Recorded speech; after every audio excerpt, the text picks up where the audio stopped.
ഹരേ കൃഷ്ണ. കാറ്റ് പോലെ തന്നെയാണ് നമ്മുടെ മനസ്സും. നിയന്ത്രണമില്ലാത്ത കാറ്റ് അത് പോകുന്ന വഴിയുള്ള സകല വസ്തുക്കളെയും ഇളക്കി മറിച്ച് പോകും പോലെ തന്നെ നിയന്ത്രണമില്ലാത്ത മനസ്സ് നമ്മുടെ ഇന്ദ്രിയങ്ങളെയും ശരീരത്തെയും ഒക്കെ സദാ ഇളക്കി മറിച്ചുകൊണ്ടിരിക്കണം. അതുകൊണ്ട് ഭഗവാൻ ഗീതയിൽ പറയുന്നു, അസംശയം മഹാബാഹോ മനോദുർനിഗ്രഹം ചലം അഭ്യാസേന തു കൗന്ദേയ വൈരാഗേണ ച ഗൃഹ്യതേ. അർജുന, മനസ്സ് അടക്കി നിർത്താൻ പ്രയാസമുള്ളതും ചഞ്ചലവുമാണെന്നുള്ളതിന് സംശയമില്ല. എങ്കിലും ക്രമമായ അഭ്യാസം കൊണ്ടും വിഷയങ്ങളിലുള്ള അനാസക്തി കൊണ്ടും മനസ്സിനെ നിയന്ത്രിക്കാൻ സാധിക്കുന്നതാണ്.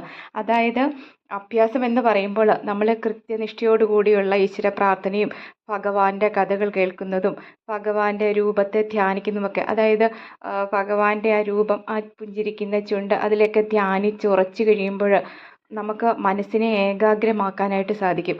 അങ്ങനെ ഏകാഗ്രമാകുന്ന ഒരു മനസ്സ് മറ്റു സുഖങ്ങളിലേക്കൊക്കെ തേടിയുള്ള മനസ്സിൻ്റെ ആ ഓട്ടത്തെ കുറയ്ക്കും. അതാണ് ഭഗവാൻ പറയുന്ന വിഷയങ്ങളുടെ പുറകെ ഓടാതിരിക്കുക, അതായത് വൈരാഗ്യം എന്ന അവസ്ഥ.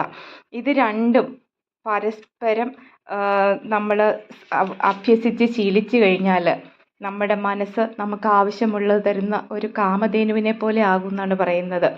അപ്പോൾ എല്ലാവരും നിരന്തരം നാമം ജപിക്കുക, പറ്റുന്നവരൊക്കെ ഭഗവത്ഗീത പഠിക്കുക. ഇതൊക്കെ മനസ്സിലാക്കി കഴിയുമ്പോൾ തന്നെ നമുക്ക് നമ്മുടെ മനസ്സിനെ ഏകാഗ്രമാക്കാനായിട്ട് സാധിക്കും. അതുകൊണ്ട് ഞാൻ പറയുന്നത് ഭഗവത്ഗീത എല്ലാവരും പഠിക്കാൻ ശ്രമിക്കുക. ഹരേ കൃഷ്ണ.